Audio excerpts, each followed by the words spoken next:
tuning in to Ag PhD. I'm Brian Hefty. And I'm Darren Hefty. Thanks for joining us today. We get a lot of questions about weed control in soybeans. We're going to talk today about the LibertyLink crop management system and what you can do if you're raising LibertyLink soybeans to do an even better job controlling weeds. We'll also talk about planting population. This is a big topic all around the country, really all around the world. What is the right population for corn and soybeans? We'll discuss that today. Well, planting population may help you control our weed of the week. We'll give you some hints on what might control this weed as the show goes along. We've also got an iron talk today, but first, here's our farm basics. These days, it can be hard to make the math work in your soybean fields. With the LibertyLink system with Liberty herbicide, it gets easier. A 2+ bushel per acre advantage over Asgrow Roundup Ready to Extend soybeans means at least $18 more an acre for you. Plus, lower system input costs and more complete weed control all adds up to at least $33 more an acre for your farm. That's smart math. Grow smart with BASF.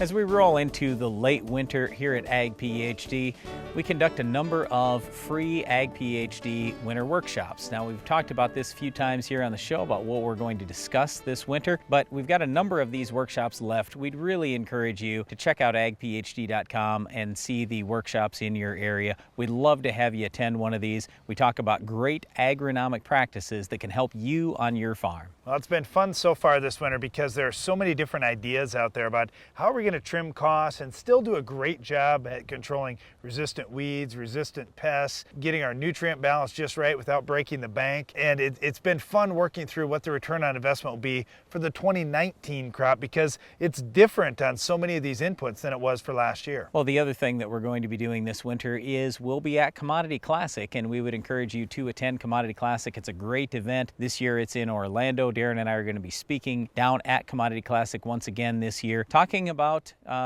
maybe a little bit of what we're covering at the workshops, but we'll be introducing a few new things as well as we talk about 2019. And of course, coming up this summer, we've got the big Ag PhD Field Day. We would love to see you at it. It's a one-day event right on our farm. It's Thursday, July 25th. Mark your calendars now and start making your plans. So we've got a lot of great events that we'd love to have you attend. Whenever you come to an Ag PhD workshop or like our field day, we'll try to feed you really good. We're going to give you an agronomy book. We're going to give you plenty of things to go home with. And these events are free, and it's kind of our way of saying thank you to you for watching Ag PhD and listening to Ag PhD Radio. Well, we look forward to seeing you here later this winter and into next summer.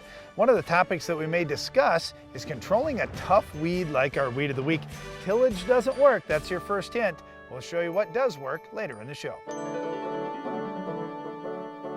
What do the top growers in the world have in common? If you had some insight into their strategies, would that help guide you moving forward? I'm Darren Hefty with Ag PhD. On Tuesday, February 19th, we'll be holding a free Secrets of High Yield Fields workshop on our farm near Baltic, South Dakota. We'll show you soil tests from some of the highest yielding fields in the world, compare them to farm averages in your area, and discuss which strategies will benefit you most.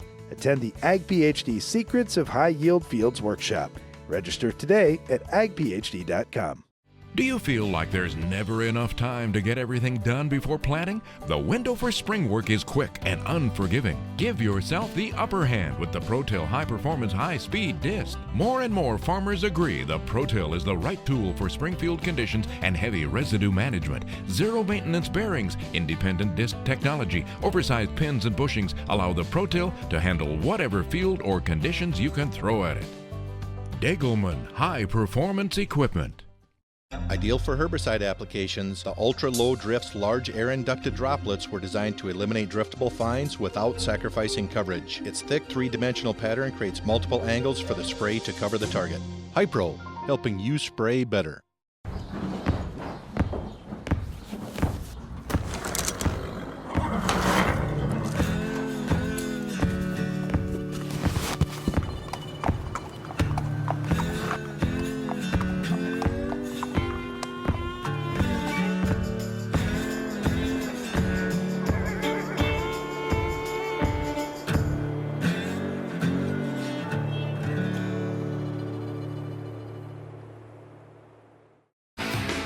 At Estes Performance Concaves, we know how valuable your time is at harvest. That's why we designed the new XPR concave system. The XPR system is the #1 performance concave system on the market, surpassing the rest in both speed and efficiency, ensuring every last grain from your field gets into your tank. Plus, XPR concaves work for all row crops. No more changing concaves, meaning you have less downtime. Take back your bushels this harvest. Get Estes Performance Concaves in your combine today.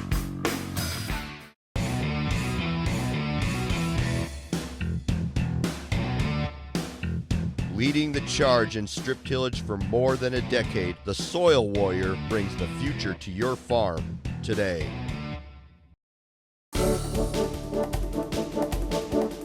As we begin to discuss planting population, I want to get right into it now on soybeans. A lot of people are talking about, hey, I should decrease my soybean planting population. I don't need a lot of plants. You might not, but I would really encourage you, do this on a few acres rather than on your whole farm. If you're going to try some lower populations or higher populations, it can change things.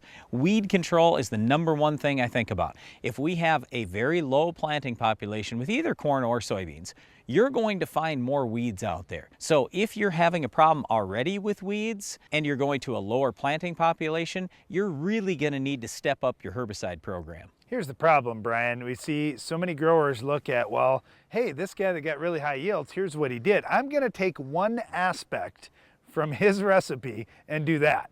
Well, in the case of corn, a lot of times it's, I'm going to boost my population to 40 or 45,000 like so-and-so did. On soybeans, it might be, well, I'm going to cut my population like this other farmer did. Hey, there's a whole system that goes into this, and that's why we're talking about it today. If you're going to cut planting population in soybeans, you've got to have an unbelievably good pre-emerge herbicide program because, as Brian mentioned, you will face more pressure. The other thing is, if you're doing that, do you want to have a bushy bean or do you want to have a thin line bean?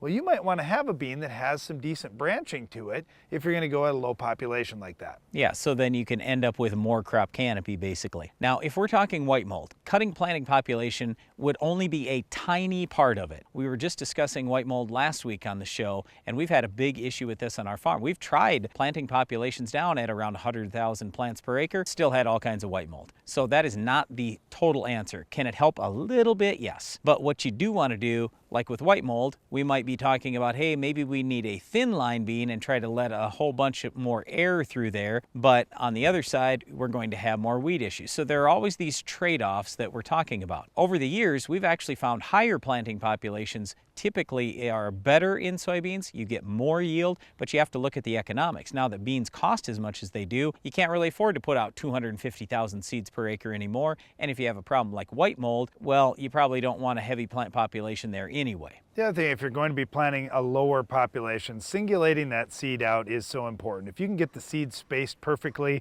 and you're dropping one seed at a time instead of 2 or 3, that ends up giving each plant a little better opportunity to really thrive. And if you walk soybean fields, just notice when you see 3 beans all hilled up together, count how many pods you're seeing on each of the plants, and then count it on the bean that got singulated and has a little space on each side of it. It's a noticeable difference, so it's something you may want to watch if you're experimenting with planting populations on your soybeans. Whether we're talking corn or soybeans, we find more lodging issues when we have higher plant populations. So how do you fix lodging in a high plant population? Well, the #1 thing you got to look at is potassium. Unless you have properly built up the potassium in your soil, then I absolutely would not be increasing my planting population a bunch, especially in corn, but also in beans. What we're looking for with potassium is at least 4% base saturation K in your soil test. But, you know, if you're talking really heavy population, maybe you need 6% base saturation K, maybe it's 7%. All I know is you got to have at least 4. If you're down in that 1, 2, maybe even 3% base saturation K, you're much more prone to lodging. You can also look at your copper levels and manganese. Those are the 3 big nutrients when it comes to lodging: potassium, copper, manganese. The other thing with both corn and soybeans, you can change row spacings as well. If you go to a narrower row spacing and space those plants out a little bit, it does change things versus in a very wide row at a low population. Now, when we're talking about corn and planting population, we use a rule of thumb. We'll talk about what your total yield is and divide that by how many thousand plants per acre you're seeding. So for example, say that you had 210 bushel yield and 30,000 plants per acre that you seeded of corn, well, that's 7 bushels per 1,000 seeds you're putting in the ground. We'd say that's kind of an average number. If you're only getting 5 bushels per 1,000 seeds, we would suggest you're probably planting too high a population. On the other hand, if you're getting 10 bushels or more per 1,000 seeds, well, hey, you can start boosting your population a little bit more. Now, some of this is going to depend on if you've got a flex ear hybrid or one that's more determinate, but still, you can get more yield than just 5 bushels per 1,000 seeds. Every farmer we talk to is in a different situation. I don't know what your conditions are on your farm, so I can't tell you exactly how we would feel about planting population on your farm, but what we would suggest is running some trials yourself. Run some trials on soybeans, run some trials on corn, do a few different things on your farm and just see what seems to pay for you over a period of time. As we've done that on our farm, we're finding on our good ground around 30,000 plants per acre, maybe 32,000 in corn is doing just fine. And until we get up near 300 bushel corn average, we don't feel a big need to increase that. On soybeans, 140,000 plants per acre is now what we're down to, maybe even 130 in some cases. Yes, you can cut a little bit if you're going for white mold reduction, but you could also increase a little bit too in certain situations if you want better weed control. Selecting the right population for your corn or soybean crop could be a way to help you fight off our weed of the week. It's a pretty invasive weed. Can you identify it?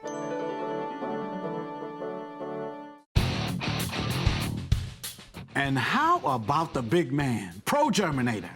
Yeah, this guy's got some experience in the field.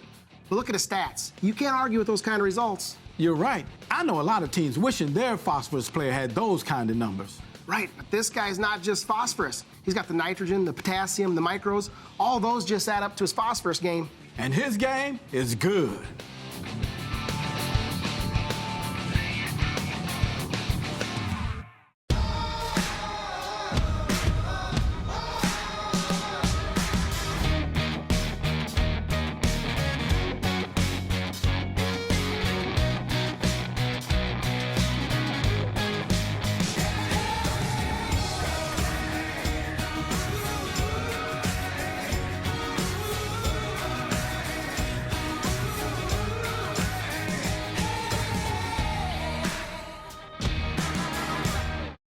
Your planter is the single most important piece of equipment on your farm, because without a uniform stand, you can't reach maximum yield. That's why Harvest International set out to design a planter that takes advantage of the newest innovations in planter technology. Built tough for high speed and integrated with the latest precision enhancements, Harvest International planters ensure every seed you plant today puts more in your bin at harvest. Harvest International, planting the future. There are 6,272,640 square inches in an acre. We counted. Why? Because we designed the TigerMate 255 field cultivator and 2000 series early riser planter to maximize every single one. So when you create the most level seed bed in the industry and target a nickel-size area to plant a seed and never miss, you'll know in high-efficiency farming, there's one name to count on: Case IH. Rethink productivity. Learn more at caseih.com/everyinch. How can you cut farm expenses in 2019 and still yield well? Which input expenses are just that, expenses? And which inputs will give you great weed, insect, and disease control and give you a great return on your investment? These are big questions this season, and we'll answer them at the free Ag PhD 101 Ways to Cut Farm Expenses workshops. We'll take a close look at every kind of farm expense. So if saving money is important to you, come to Ag PhD's 101 Ways to Cut Farm Expenses workshops. Registration is now open at agphd.com. Commodity Classic is an early adopter's paradise. This is where what's next happens, where you can meet the people who are changing the way you farm. From the jaw-dropping trade show to outstanding educational sessions to one-on-one conversations with other farmers from across the nation, you'll be among the first to experience the new ideas, innovations, and technology that can help your operation stay profitable in times of challenge and change. Be in Orlando February 28th through March 2nd at the 2019 Commodity Classic. Visit commodityclassic.com.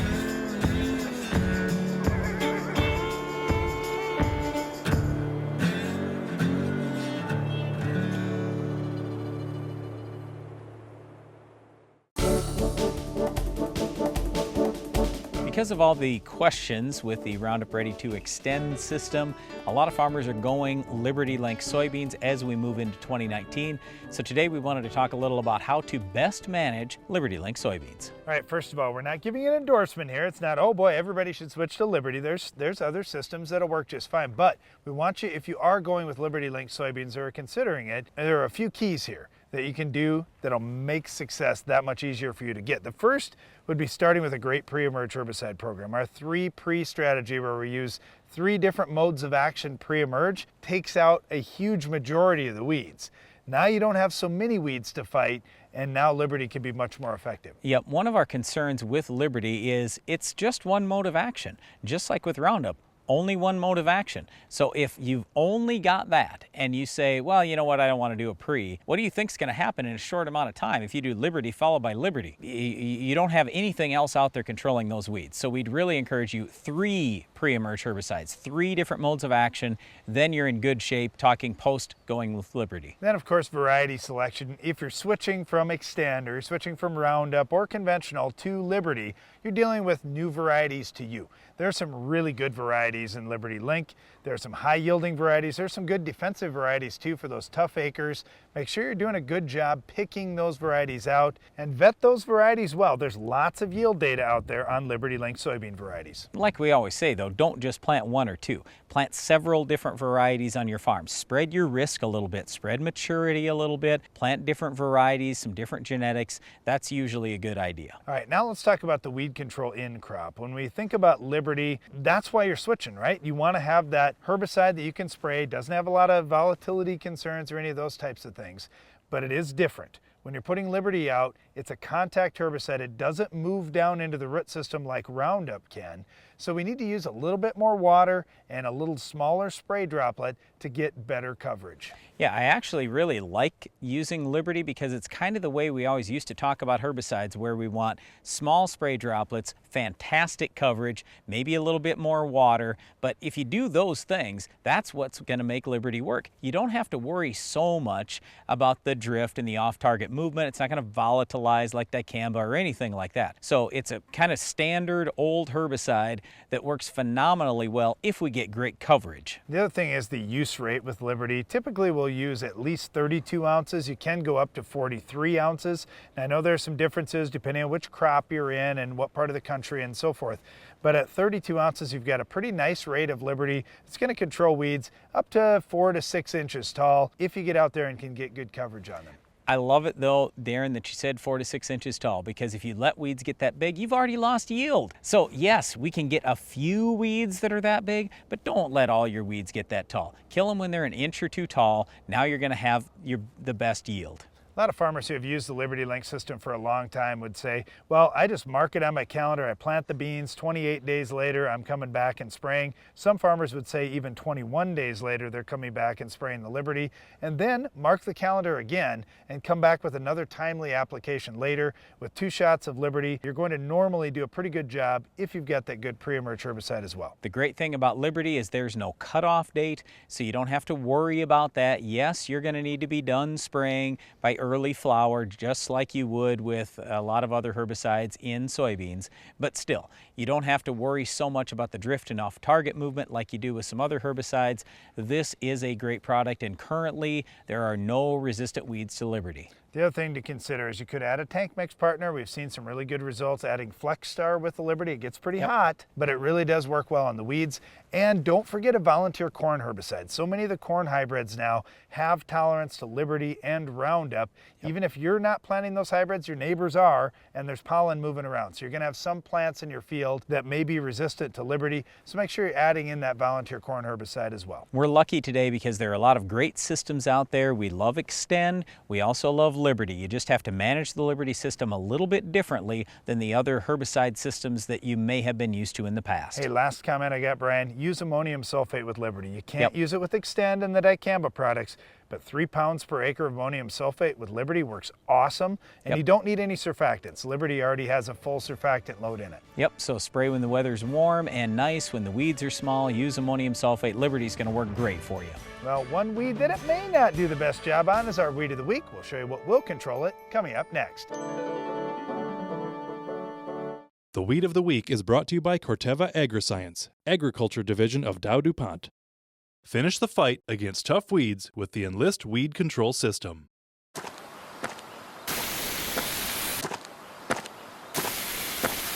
Weeds are tough, but we're tougher. With unrivaled weed control, reduced drift, and near zero volatility. So, who's tough now?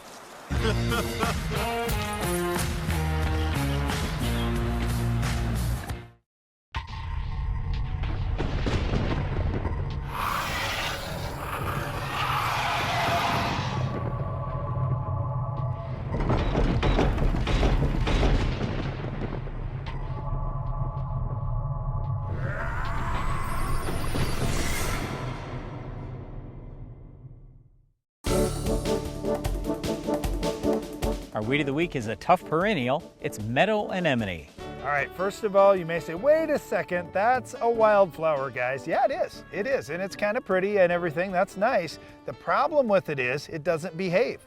So we've seen some people plant meadow anemone, maybe in meadows, out in the trees, these kinds of things. Yeah, let's put a few of these meadow anemone plants, but then they move quickly with those rhizomes. They spread, and they'll actually come right out into the fields as well. They'll take over your tree belt. You really don't want to mess around with this weed. It's tough. All right. Getting it under control, though, in a tree belt, not so easy. Yeah, because it's a perennial. Well, how are you going to kill a perennial with something like 2,4-D? It's not going to happen real well, and you can't spray the good herbicides because they'll also kill trees. So you've got 2,4-D, you've got dicamba. I'd take a look at Freelex. Yeah. It's probably my preference for a 2,4-D. It's going to have to be because 2,4-D amine or ester or any of the dicamba formulations, they've got some volatility to them. Freelex has got the least of all those by far. It's not even close. So I'd be looking at Freelex as something to do in the tree belt. And then the other thing it's is going to burn the top growth down. It's just not going to kill everything. Yeah, your timing is going to be so important. You've got to do it late fall or very early spring before the trees have all their leaves on and the buds and so forth. Yeah, I'm not as worried about it with Freelex, but with the other products, definitely. Okay, let's say you get it out in crop ground. You could do tillage if you wanted to, but the problem with tillage is it's kind of like with Canada thistle. You cut all those roots below ground since it has rhizomes. Well, now you've created a whole bunch of plants, and you didn't kill it in the first place. So the next logical thing, Brian, is to use Roundup. Anything with rhizomes, if you use a very strong rate of Roundup, you can get down into that root system and have your best shot at killing it. So again, we want you to leave the root system intact, spray the highest labeled rate of Roundup with low water volume, and then you can get down into the root system of the meadow anemone. When you spray that, though, do it at least a couple weeks before you're going to get your first frost in the fall, or spray in the spring once you have really good active growth and a nice warm day. Well, meadow anemone is kind of a pretty little wildflower, but it's very nasty and invasive, so get it under control on your farm. That's all the time we have for this week's Weed, but Iron Talk is coming up next. Invisible, invasive, underestimated. Nematodes are stealing over 10% of yields, and current protection methods aren't enough. But a breakthrough seed treatment technology controls nematodes when they attack. Now offering NemaStrike technology. It provides broad spectrum control from the start and stays in the root zone as plants grow. Take back your bushels with NemaStrike technology. Strike where nematodes attack. This agro-liquid line is something special. A lot of really impressive playmakers. Take a look at Sure K. This guy is an enigma. But wrap your head around the exceptionally high plant response when compared to conventional potassium sources, the research-proven plant availability, plus flexible application options and mixing capabilities. Really stellar performance stats. Sure K is a true standout, and that's a winning goal on any field. If you're looking to expand your farm's grain handling, you want everything to be fast and efficient. The Quick Belt from Norwood Sales is your all-around grain handling solution. Our conveyor-based system uses an 18-inch belt and a 10-inch tube, which minimizes seed damage while moving more than 10,000 bushels an hour. That's fast enough to fill a semi in 6 minutes. Plus, our hood is designed to gently direct the flow of grain straight down, keeping your crop in condition. Keep your grain and your farm moving with the Quick Belt from Norwood Sales.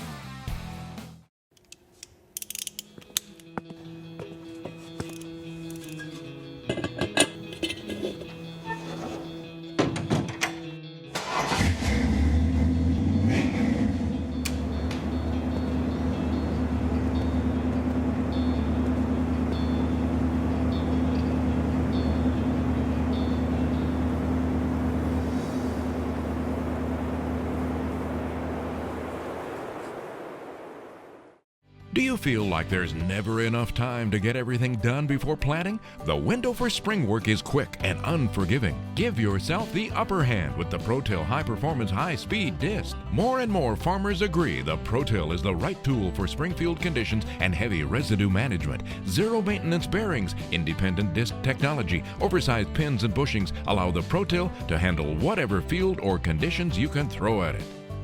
Degelman High Performance Equipment.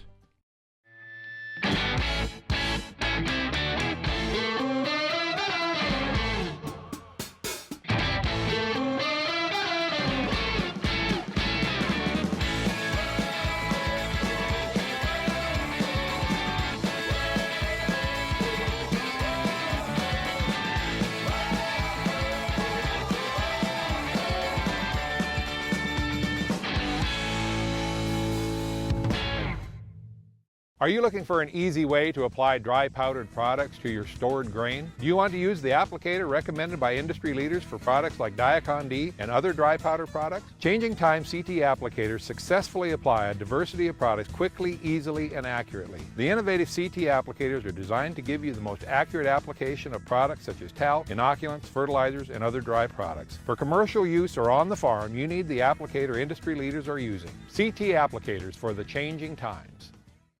Iron Talk is brought to you by Case IH. There are 6,272,640 square inches in an acre. We counted. Why? Because we designed the TigerMate 255 field cultivator and 2000 series early riser planter to maximize every single one.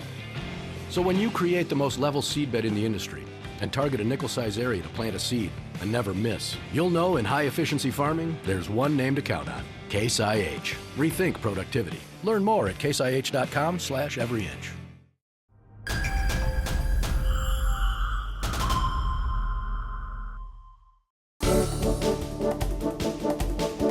If you're not utilizing tram lines in wheat, you're missing an opportunity. I'll discuss it in today's Iron Talk.